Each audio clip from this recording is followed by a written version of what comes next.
তখন তুমি এখান থেকে কাউকে যেতে দেখেছিলে বা পালাতে দেখেছিলে? হ্যাঁ স্যার, আমি ওকে তাড়াও করেছিলাম, কিন্তু ও পালিয়ে গেল। ও আমার আগেই ছিল, কিন্তু জানি না কেমন করে অদৃশ্য হয়ে গেল। আর এখানে হরনাথের অবস্থা ভালো ছিল না, তাই আমি ওর কাছে ফিরে এলাম। ঠিক করেছো তুমি, গুড ওয়ার্ক। পঙ্কজ, একটু ওদিকটা চেক করো, দেখো মোমের কোনো অবশিষ্ট অংশ পাও কিনা, আর যদি কিছু পাও তাহলে ওটা এভিডেন্সে পাঠিয়ে দাও।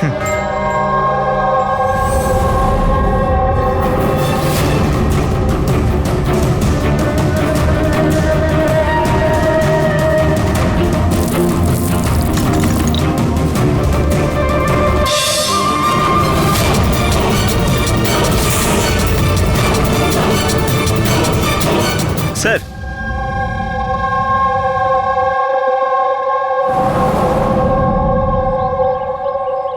ডাইনামাইট স্টিক, আর স্যার এতে ব্যাচ নাম্বারও লেখা আছে। Arrow dynamic. স্যার হ্যাঁ, এটা কিছু একটা চকচক করছে।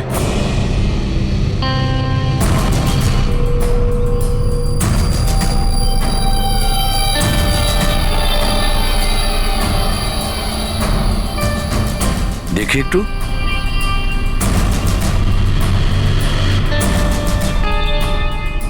দয়া, এটা তো একটা দাঁত দেখছি, সোনার দাঁত। এক মিনিট, আচ্ছা একটু ম্যাগনিফাইং গ্লাসটা দাও তো।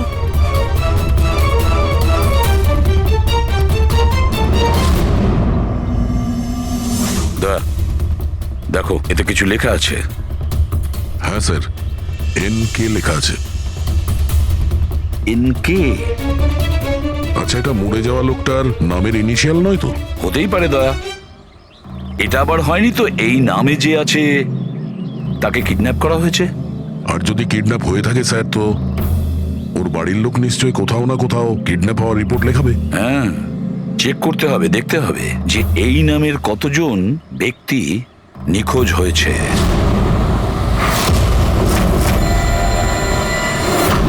Yes sir. লোকাল পুলিশ থেকে জানা গেছে যে মিসিং কমপ্লেন্ট নবীন কুমারের। নবীন কুমারের স্ত্রীর সঙ্গে আমি ফোনে কথা বলেছি। উনি বলেছেন যে এই নবীন কুমারের একটা দাঁত সোনার ছিল। আচ্ছা স্যার, এই নবীন কুমার কে? শহরের বাইরে ওনার একটা পেইন্টের ফ্যাক্টরি আছে, আর কিছুদিন আগে ওনার একটা নিউজ কভারেজ ছিল। নিউজে?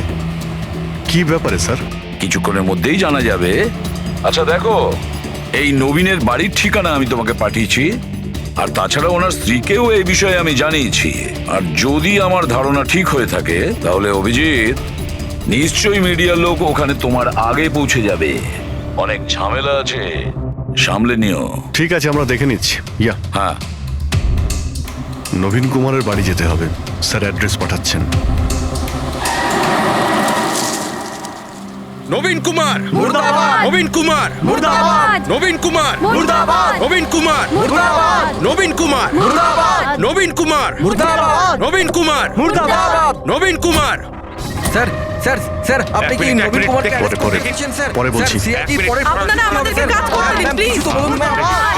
দেখি, সরে যান, যেতে দিন দেখি, সরে যান, সরে যান বলছি। দেখুন, এইসব কিছু বন্ধ করুন আপনারা, দাঁড়ান।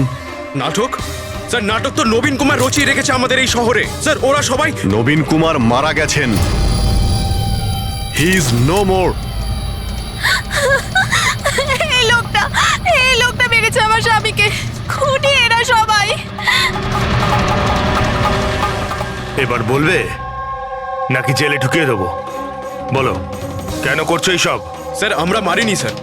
স্যার, নবীন কুমারের রঙের ফ্যাক্টরি আছে স্যার, যেখানে প্রতিদিন 1000 টনেরও বেশি বিষাক্ত আবর্জনা নদীতে ফেলা হয় স্যার। স্যার, আমরা তো আন্দোলনকারী, আমরা ওনার এগেইনস্টে আন্দোলন করছি স্যার। বিশ্বাস করুন, আমরা ক্রিমিনাল নই, আমরা সোশ্যাল ওয়ার্কার স্যার। মিথ্যে কথা, মিথ্যে বলছে। হুমকি দিয়ে রেখেছিল আমার স্বামীকে। রোজ রোজ হুমকি দিত।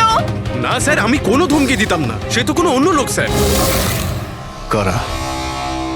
কাদের কথা বলছো? স্যার, ওরা সেই সব লোকগুলোই যারা সোশ্যাল সার্ভিসের নামে খারাপ কাজ করে, ল ইন অর্ডারের মিসইউজ করে স্যার। স্যার, আমি আর আমাদের প্রোটেস্টার্স আমাদের মধ্যে কেউ নয় স্যার। কি ধরনের হুমকি আসতো আপনার স্বামীর কাছে? কি হয়েছিল? এ নাও চা।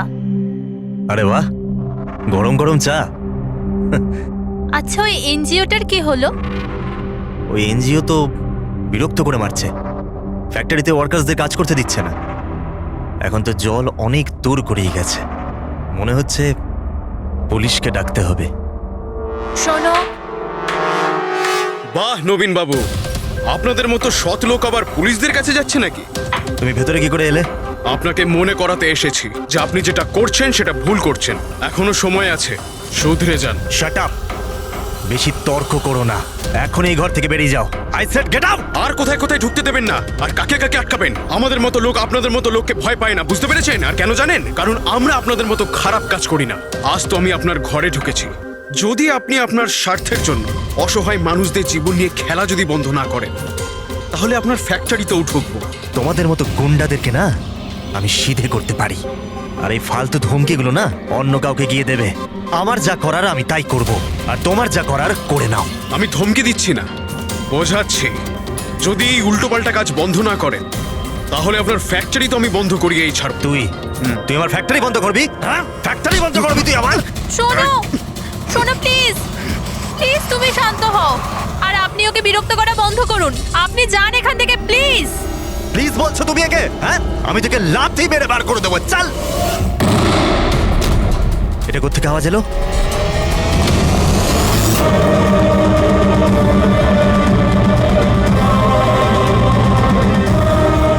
দেওয়ালে লেখা ছিল, শুধরে যাও নয়তো আর বাঁচবে না। আর শেষ পর্যন্ত মেরে ফেললো এরা নবীনকে। এই লোকটা মেরে ফেলেছে আমার স্বামীকে। বিশ্বাস করুন স্যার, আমি সত্যি বলছি, আমি কিচ্ছু করিনি স্যার। যে করেছে তাদের কথা স্যার বলো। নিশ্চয়ই, কেন বলবো না স্যার। স্যার ওনার জন্যই তো আজকে আমরা ফেসেছি স্যার। স্যার আমরা প্রোটেস্টার, আমরা সোশ্যাল এনভায়রনমেন্টের জন্য প্রোটেস্ট করি স্যার। স্যার ওরা অনেকটা নিচে নামতে পারে স্যার। চিনতে পারবে তাদের? নিশ্চয়ই, কেন নয়, কিন্তু আমাদের সেফটির কি স্যার? ওরা অনেক খারাপ লোক স্যার। ডোন্ট ওয়ারি, তোমার কিছু হবে না। শুধু নামেই সোশ্যাল ওয়ার্কার, ওরা ক্রিমিনালস, ওরা তিনজনে। ক্রিমিনাল? আর এটা তুমি কি করে জানলে? আমি কি, এটা সবাই জানে যে ওদের উপর কতগুলো কেস চলছে। সবসময় ওরা বেলেই বাইরে এসেছে স্যার। ওই মানুষটা নিজেকে পরিবেশের রক্ষাকর্তা বলে, নেচার গার্ডিয়ান। স্যার সবার প্রথমে ওই দিন কর। নবীনের মতো লোকের সব জায়গায় শত্রুই থাকবে স্যার। ওই বলে না স্যার, যেমন কর্ম তেমন ফল। তার মানে হ্যাঁ? কি বলতে চাইছো তুমি? কত নিরীহ মানুষের জীবন নষ্ট করেছে ও। হতে পারে তাদের মধ্যে থেকে কেউ বদলা নিয়েছে। তাদের মধ্যে কেউ কেন? বরং আমি তো বলছিলাম যে প্রতিশোধ তুমি নিয়েছো, তুমি ওকে মেরেছো। না স্যার, আমার সাথে ওর কোনো ব্যক্তিগত শত্রুতা ছিল না। আমি ওকে কেন মারবো? কারণ নবীনের কার্যকলাপে তুমি ক্ষুব্ধ ছিলে। কেন? স্যার যদি আমায় এরম কিছু করতেই হতো, তাহলে আমি অনেক আগেই করে ফেলতাম। নবীন না জানি কত বছর ধরে আমাদের পরিবেশ দূষিত করছিল। তোমরা নিশ্চয়ই খুব আনন্দ পেয়েছো মিস্টার নবীন মারা গেছে শুনে। অন্য কেউ তোমাদের কাজ করে দিয়েছে কি? না স্যার, আমার ওর প্রতি কোনো মায়া ছিল না, কিন্তু আমি ওকে মারিনি। আমরা কি করে বুঝবো যে তুমি সত্যি বলছো? স্যার যে সময়ের কথা আপনি বলছেন, ওই সময় আমি ইউনিভার্সিটিতে লেকচার দিচ্ছিলাম। আপনি চাইলে ওই প্রফেসর দেশাইয়ের সঙ্গে কথা বলতে পারেন। ওই সময় আমি ওখানেই ছিলাম। স্যার পল্লবী, ওকে প্রায় দিনই দেখা যায় নিউজে কারুর না কারুর সাথে ঝগড়া করতে। স্যার সোশ্যাল ওয়ার্কের ফিল্ডে আপনি যে কোনো কাউকে জিজ্ঞাসা করুন ওর ব্যাপারে, সবাই জানে যে ও কিরকম, ও নিজের টিম দিয়ে কিরকম উল্টোপাল্টা কাজ করায়। হ্যাঁ তো আমি ট্রেড অ্যাকাউন্ট করি, সোজাভাবে বললে লোকে বুঝতে পারে কই।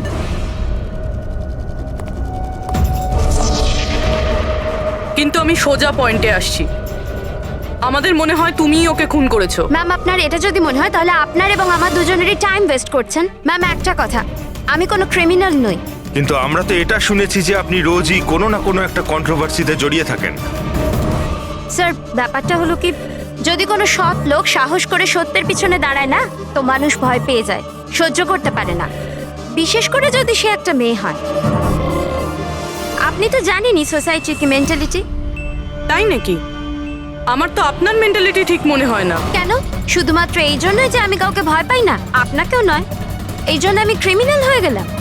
এমনিতেও আমি কাল রাতে নিউজ লাইভের ডিবেটে ছিলাম, আপনি চাইলে চেক করতে পারেন। আমি চাইলেও নবীনকে খুন করতে পারতাম না। ম্যাডাম, আপনি কিন্তু এই কাজটা নিজের লোকদের দিয়েও করিয়ে থাকতে পারেন। তো ঠিক আছে, আপনার যদি এত কনফিডেন্স থাকে তো প্রুফ করে দিন, আপনি পাঠিয়ে দিন আমাকে জেলে। আর ওই প্রকাশ, ও প্রতিদিনই কাউকে না কাউকে গালিগালাজ করে নিজের সোশ্যাল ব্লগে। যারা পলিউশন ছড়াচ্ছে স্যার, ও লোকদের উস্কায়, খেপিয়ে দেয় তার বিরুদ্ধে। আমি ঘরেই ছিলাম স্যার, নিজের ব্লগ লিখছিলাম, যেমন সবসময় লিখি। প্রত্যেকবারের মতো সবাইকে উস্কাচ্ছিলেন, তাদের ব্রেন ওয়াশ করছিলেন নবীনের মতো লোকেদের বিরুদ্ধে। কি স্যার, নবীনের সাথে আমার কোনো ব্যক্তিগত শত্রুতা ছিল না, আর প্রকৃতির জন্য আমি অ্যাওয়ারনেস স্প্রেড করতেই থাকি। ব্যক্তিগত শত্রুতা না থাকলে তোমার সবকটা ব্লগে নবীনের নাম কেন থাকে? তাও টপ 4-5 জনের মধ্যে। কালকেও যে ব্লগটা লিখেছিলে সেখানেও নবীনের নাম ছিল না? হ্যাঁ স্যার, নবীনের নাম ছিল ওখানে। আর এই কথাটা আমি লুকোবই বা কেন? ও খারাপ লোক ছিল, কিন্তু এর মানে তো এটা নয় যে আমি ওকে খুন করে দেবো। কেন? কেন মারবে না? এরকম লোকেদের তো তুমি ভীষণ ঘৃণা করো, তাই না? তোমার মনে হচ্ছে তোমার পরিশ্রম বিফলে চলে যাচ্ছে, আর তারপরে নবীনকে এত বোঝানোর পরেও নবীন পরিবেশ দূষিত করে দিচ্ছিল, আর সেই জন্য তুমি রেগে যাও আর তারপরে নবীনকে শেষ করে দাও। আমি একজন রেসপন্সিবল সিটিজেন স্যার, কোনো ক্রিমিনাল নয় স্যার। আমার কাজ এটাই, আমার ব্লগের মাধ্যমে ঠিক আর ভুলের তফাৎ বোঝানো, কারোর ক্ষতি করা নয়। স্যার, ইন্টারোগেশনে তো কেউই কোনো ভয় পায়নি। হ্যাঁ, কোনো ভয় পায়নি ঠিকই, এই 3 জনের উপর কড়া নজর রাখতে হবে। কেন স্যার? ঠিক, ভয় একটা অদ্ভুত জিনিস।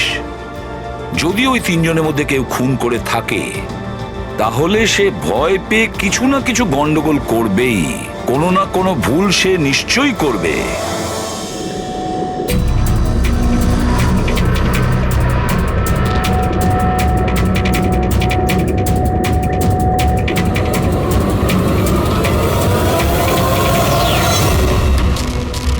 সারিকা, দেখো এটার উপর কোনো ফিঙ্গারপ্রিন্ট আছে কিনা, চেক করো।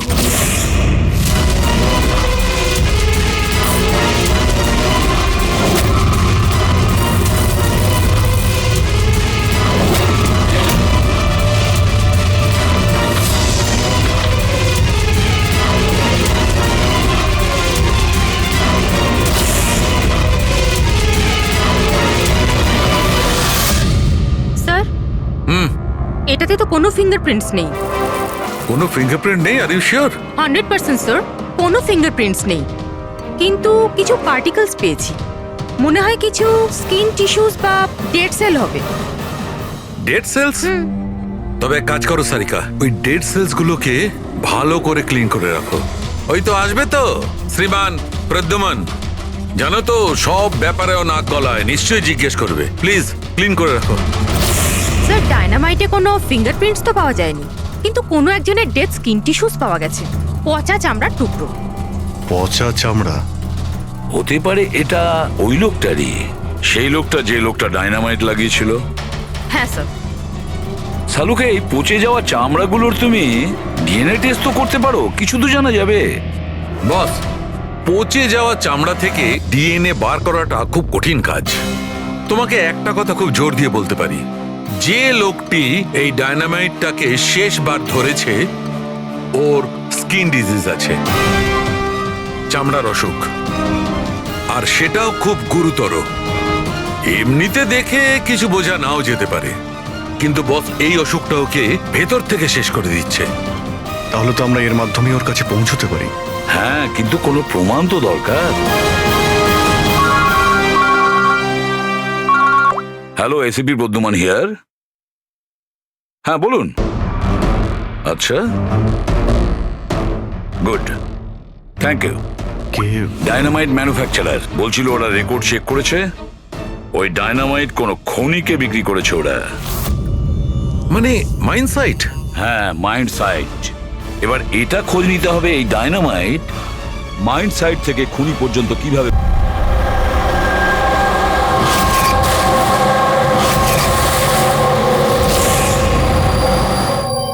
একটা ডাইনামাইট ওইদিকে লাগাও, ঠিক আছে? আর আরেকটা 50 মিটার দূরে ওইখানে লাগাও। হ্যাঁ স্যার। আর একটা ওইদিকেও লাগাতে পারো। আচ্ছা স্যার। একটা সোজা লাগাও ওইখানে, একদম 50 মিটার দূরে। আর এই 6 সেকেন্ড পরে ব্লাস্টগুলো হবে। ঠিক আছে স্যার। ওকে। আর কোথায় লাগানো যায়? ওইখানে মাঝখানে ফিট করা যাবে কি?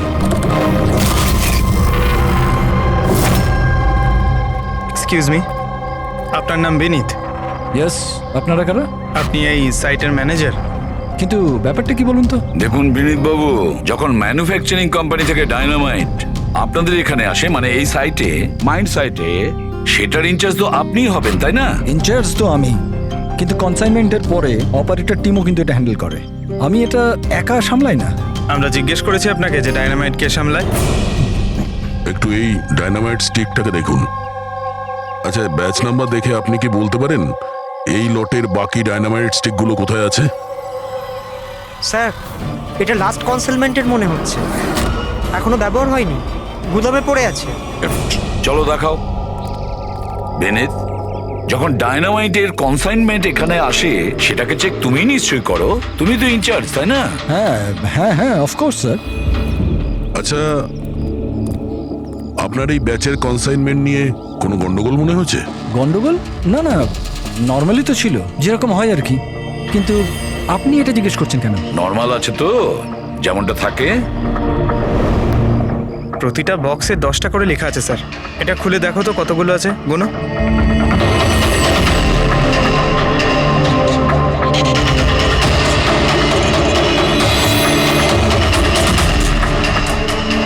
স্যার, একটা সেট কম আছে স্যার। আচ্ছা, এই ব্যাপারটা কি সেটা কি তুমি এখানেই বলবে, না একটু খাতির টাতির করার পরে মুখ খুলবে? স্যার বলছি, আমি সবসময় এই সেটগুলো জেলেদের বিক্রি করে দিতাম বম ফিশিং এর জন্য। মানে ইল্লিগাল ভাবে ব্যবহার করো এটাকে। আর এটার থেকে 6টা সেট আমি ওদেরকে বিক্রি করেছি। যাকে বিক্রি করেছো তাকে চেনো নিশ্চয়ই? স্যার, ও আমার রেগুলার কাস্টমার ছিল না, ও প্রথমবার এসেছিল। আর আমি ওর মুখটাও ভালো করে দেখিনি, কিন্তু স্যার ওর হাতের চামড়াগুলো অদ্ভুত রকমের হয়ে গেছিল, বোধহয় ও অসুস্থ ছিল। এর মধ্যে কাউকে চেনো? না স্যার, আমার মনে হয় না এদের মধ্যে কেউ ছিল। আরো একবার ভালো করে দেখো, হতে পারে ছদ্মবেশে এসছে। না স্যার, এদের মধ্যে কেউ নাই। ঠিক আছে, হয়তো আবার দ্বিতীয়বার দেখা হবে। স্যার, আমার মনে হচ্ছে যে আমাদের ওই লোকেদের লিস্ট বানাতে হবে যাদের এই ধরনের রোগ আছে। জানি ব্যাপারটা খুব মুশকিলের, কিন্তু ট্রাই তো করা যেতে পারে। না না, ট্রাই তো করতেই হবে দয়া। প্রত্যেকটা বড় বড় হসপিটাল আর ছোটখাটো নার্সিং হোম এবং ক্লিনিকগুলোতে গিয়েও খোঁজ নাও এরকম রোগের পেশেন্টের ব্যাপারে। হতে পারে আমাদের ভাগ্য যদি ভালো থাকে, কিছু প্রমাণ আমরা পেয়ে যাব। Sir, let's go.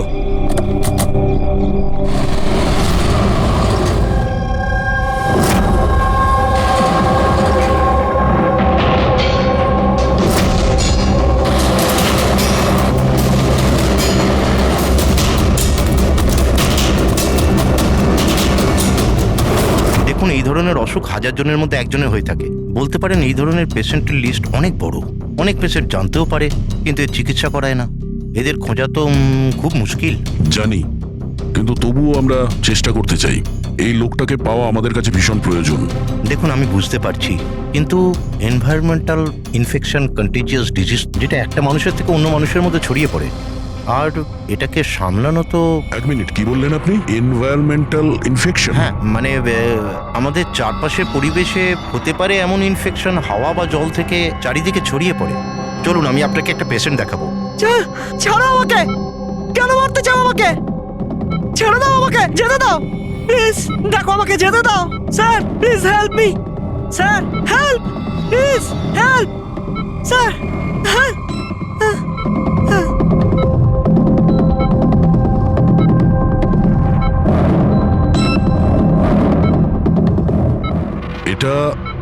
এটা এনভায়রনমেন্টাল ইনফেকশনের কেস। নিউরোলজিক্যাল ইনস্টেবিলিটি, এই ধরনের অসুখ সাধারণত পেশেন্টের মাথা ধীরে ধীরে খারাপ করে দেয়।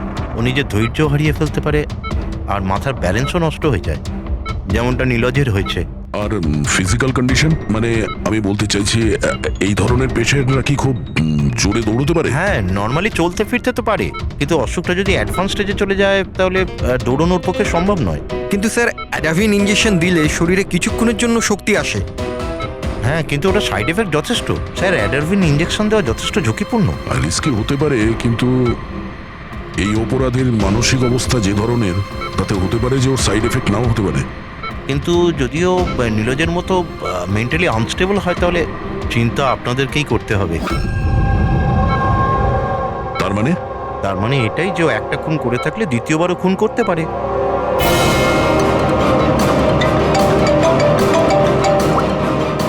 হ্যাঁ স্যার।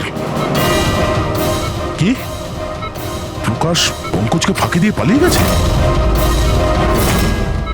ও নো, ঠিক আছে আমি দেখছি। হতে পারে প্রকাশ ভয় পেয়ে পালিয়ে গেছে, না হলে দ্বিতীয় মার্ডারের পরিকল্পনা করছে।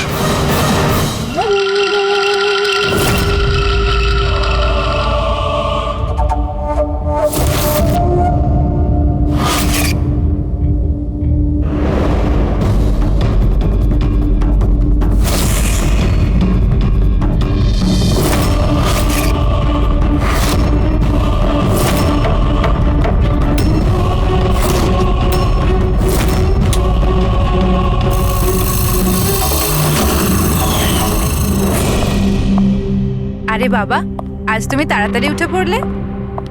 Good morning. এই রইলো তোমার চা, তাড়াতাড়ি খেয়ে নাও, নাহলে ঠান্ডা হয়ে যাবে।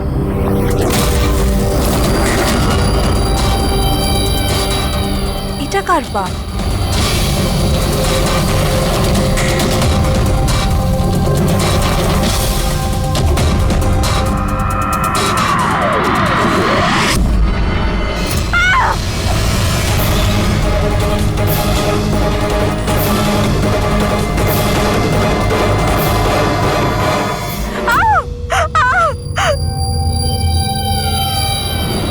স্যার, আরও একটা মার্ডার। ওই ডক্টর ঠিকই বলেছিলেন, ওই খুনির মাথা খারাপ হয়ে গেছে, ওর মানসিক অবস্থা ঠিক নেই। স্যার, মনে হচ্ছে খুন করার একটা প্যাটার্ন বানিয়ে ফেলছে এই খুনি।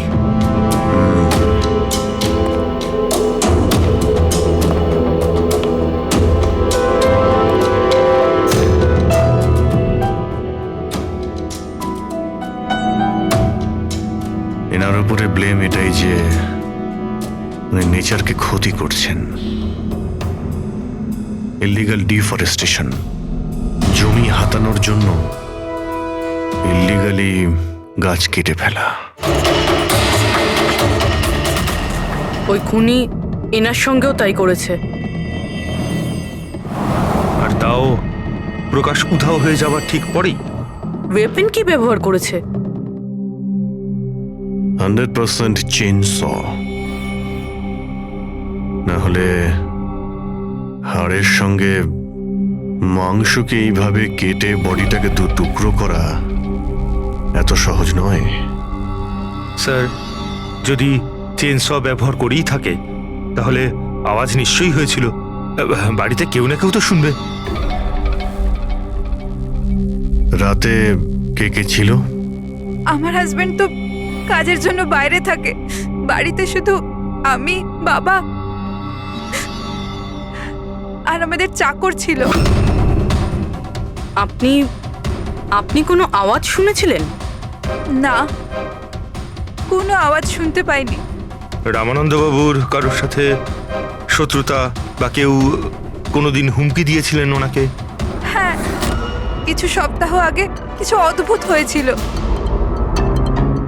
বাবাকে কেউ ধমকাচ্ছিল, আর বাড়ির বাইরে দেওয়ালে কেউ কিছু লিখে দিয়েছিল যে শুধরে যাও, না হলে তোমার সাথে ওরকমই হবে যেটা তুমি গাছের সাথে করো। স্যার, এক্স্যাক্টলি যেরকম নবীনের কেসে হয়েছিল। স্যার, একটা কথা কিছুতে মাথায় ঢুকছে না। খুনি কারোর বাড়িতে ঢুকে এরকম নৃশংসভাবে কাউকে খুন করে বাড়ি থেকে বেরিয়ে যায়, আর কেউ কিছু শুনলো না, কেউ দেখলোও না। কিভাবে? আজ এনাদের অজ্ঞান করে দেওয়া হয়েছিল। দেখুন, আমার সন্দেহ হচ্ছে যে আপনাদের অজ্ঞান করা হয়েছিল খাবারের মধ্যে কিছু মিশিয়ে, সেই জন্যে আপনারা কিছু শুনতে পাননি। অজ্ঞান? হ্যাঁ, কিভাবে সেটা জানি না, কিন্তু সেটা জানার জন্য আমাদের এখানে যত জিনিস আছে সেগুলো ফরেন্সিক ল্যাবে পাঠাতে হবে।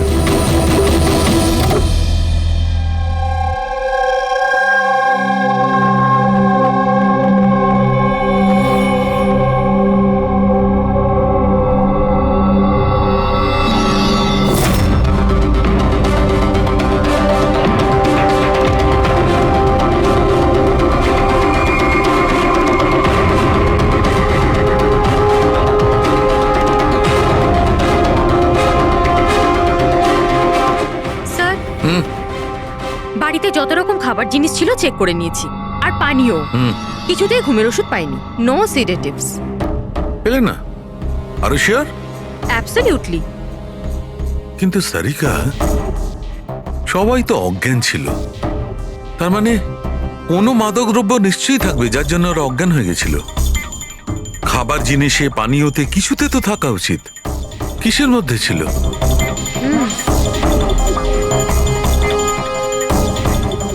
হ্যাঁ, মাদক দ্রব্য ছিল। এই এসিটার মধ্যে। এসিতে? ইয়েস, এই এসিতে মাদকদ্রব্য মেশানো হয়েছিল, আর এর হাওয়াটা ঘরের মধ্যে ঢোকা মাত্র মাদকদ্রব্য ছড়িয়ে পড়ে আর সবাই অজ্ঞান হয়ে যায়। হ্যাঁ। Check it. ইয়েস।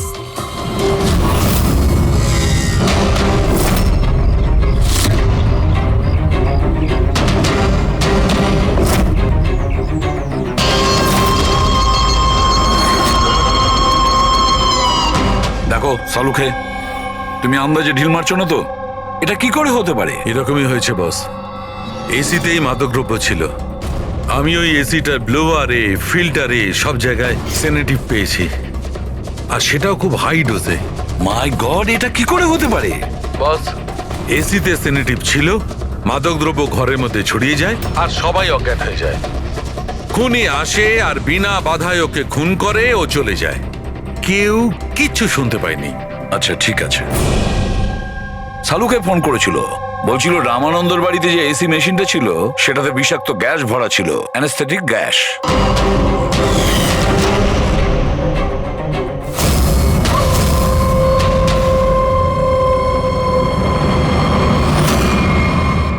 অ্যানাস্থেশিয়া দিয়ে লোকেদের ট্রিটমেন্ট করা হয় শুনেছি। আরে তো এই খুনি তো দেখছি বেশ ধূর্ত। প্রকাশের ব্যাপারে কি জানতে পেরেছো? স্যার, কিছু জানতে তো পারিনি, বাট আই এম শিওর পরের খুনের প্ল্যান করছে।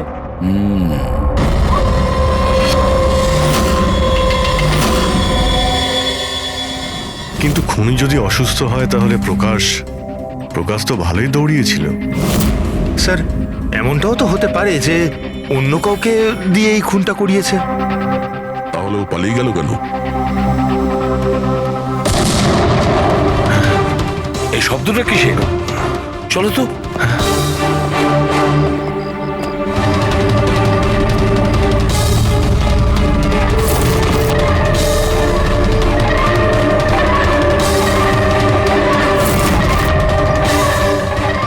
তোমাদের কাজ আমি করছি এসিপি, শহরকে পরিষ্কার, আর আমার এই রাস্তায় যে আসবে তাকেও আমি এই জগৎ থেকে পরিষ্কার করে দেব।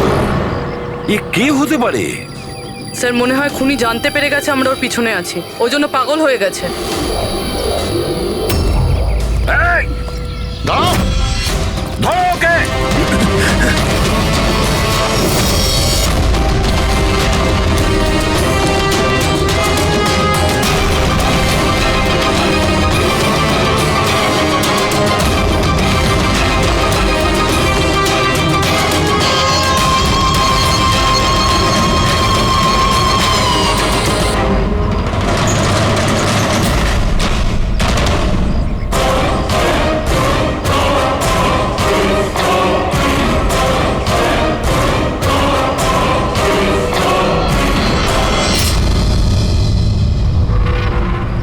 স্যার, সিআইডি থেকেই লিস্ট এসছে।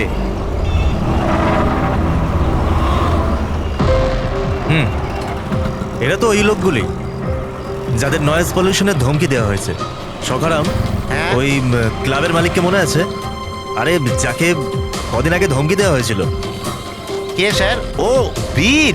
আচ্ছা সখারাম, ওর বিরুদ্ধে কোনো কমপ্লেন আছে নাকি? হ্যাঁ স্যার, ওটা তো রেসিডেন্সিয়াল এরিয়া না, তো আশপাশের 2-4টে ঘর থেকে কমপ্লেন এসছে যে অনেক রাত্রির পর্যন্ত জোরে মিউজিক চলে, এই সব কমপ্লেন।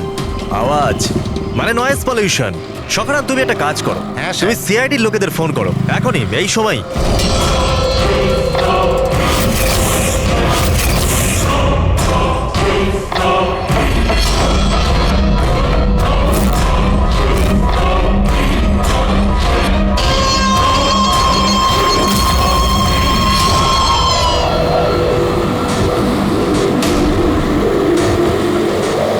তাড়াতাড়ি করো। অভিজিৎ তাড়াতাড়ি। স্যার আমরা অন দ্য ওয়ে। ও নাইট ক্লাবের মালিক, ওর নাম বীর।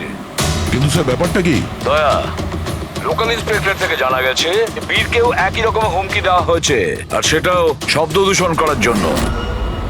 সরি স্যার, কিন্তু নয়েজ পলিউশন এটা একটু বেশি হয়ে গেল না? রবি, ওর মানসিক অবস্থা ঠিক নেই। এই খুনি যা খুশি করতে পারে।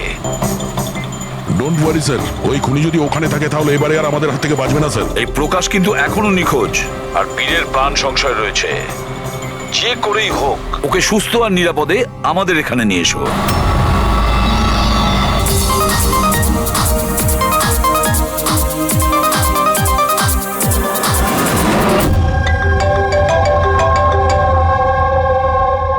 হ্যালো। হ্যালো বীর, আমি এসবি প্রদ্যুমান বলছি, সিআইডি থেকে। সিআইডি? কি হয়েছে স্যার? আমার কথা মন দিয়ে শোনো, তোমার প্রাণ সংশয় রয়েছে। কি মানে?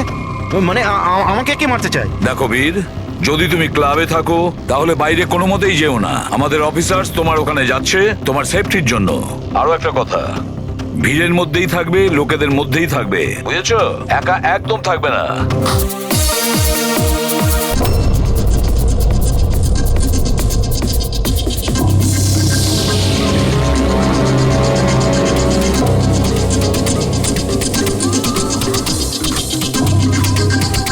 দেখো, আমি আমার কেবিনে যাচ্ছি, ঠিক আছে?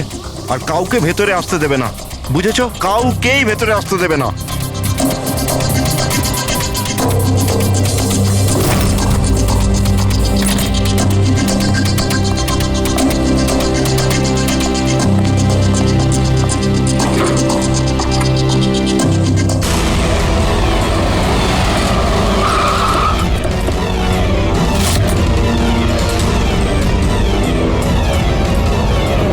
সিআইডি।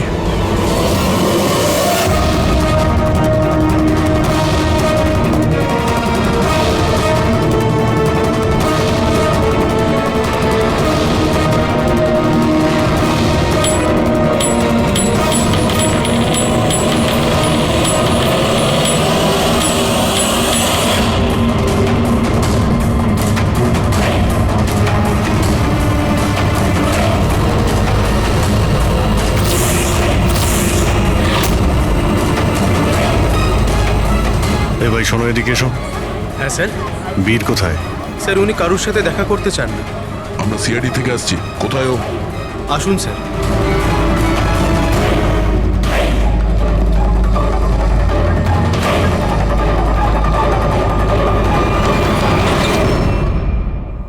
এই এই এই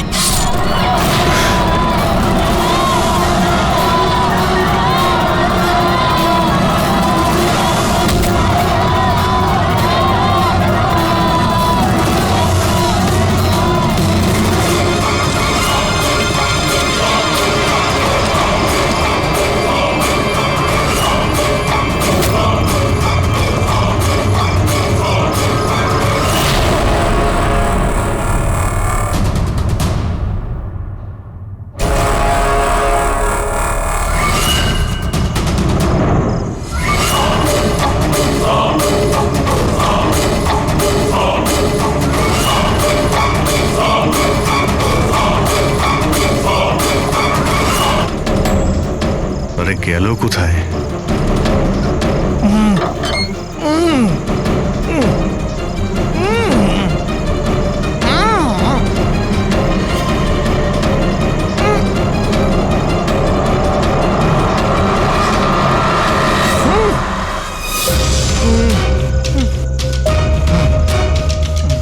এই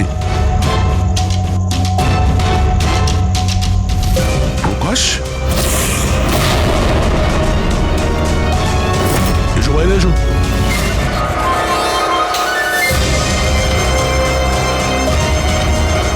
তুমি এখানে কি করছিলে? হ্যাঁ, আমাদের হাত থেকে বাঁচার জন্য কি এইসব করছিলে? না অভিজিৎ, মনে তো হচ্ছে না। এর হাত পা বাঁধা ছিল, মনে হচ্ছে কেউ হাত পা বেঁধে ওকে এখানে ফেলে দিয়েছে। রবি, এসপি স্যারকে ফোন করে বলো যে প্রকাশকে পাওয়া গেছে, আর ওর একটু ফার্স্ট এড করে দাও। স্যার যাও। চলুন। বুঝতে পারছি না প্রত্যেকবারও পালিয়ে যাচ্ছে কি করে। ও কোথায় লুকিয়ে পড়ছে? হয় ও আকাশে উড়ে গেছে, না হলে মাটিতে ঢুকে গেছে।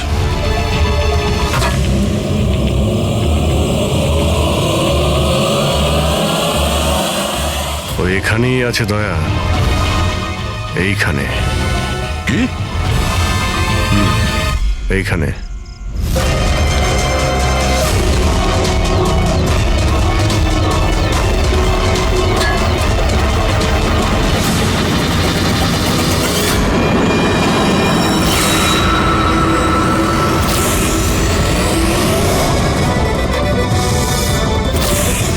বাইরে আয়।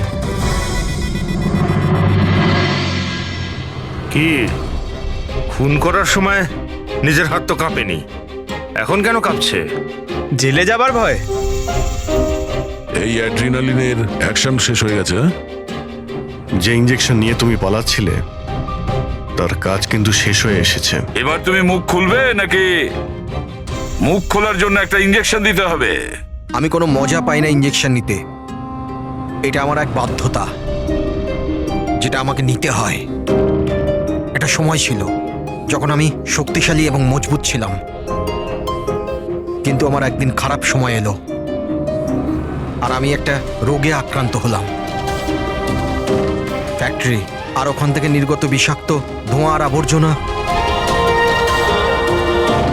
যে পলিউশন ছিল তাতে কয়েক লাখ লোক ইনফেক্টেড ছিল।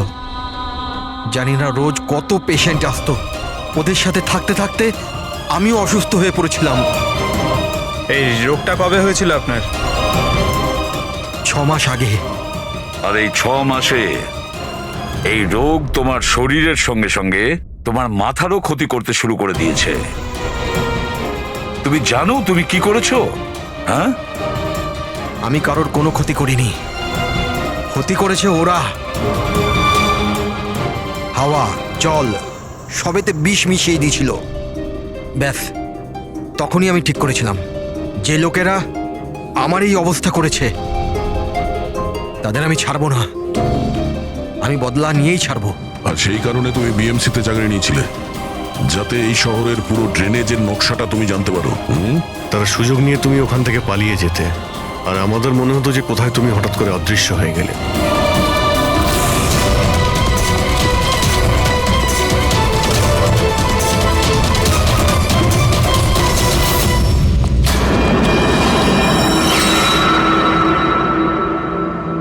একটা কথা কিন্তু আমি এখনো বুঝিনি, প্রকাশ তোমার কি ক্ষতি করেছিল? হ্যাঁ, ওকে কেন কিডন্যাপ করলে? ওই রাতে ও ওখানেই ছিল, রামানন্দের বাড়ির বাইরে।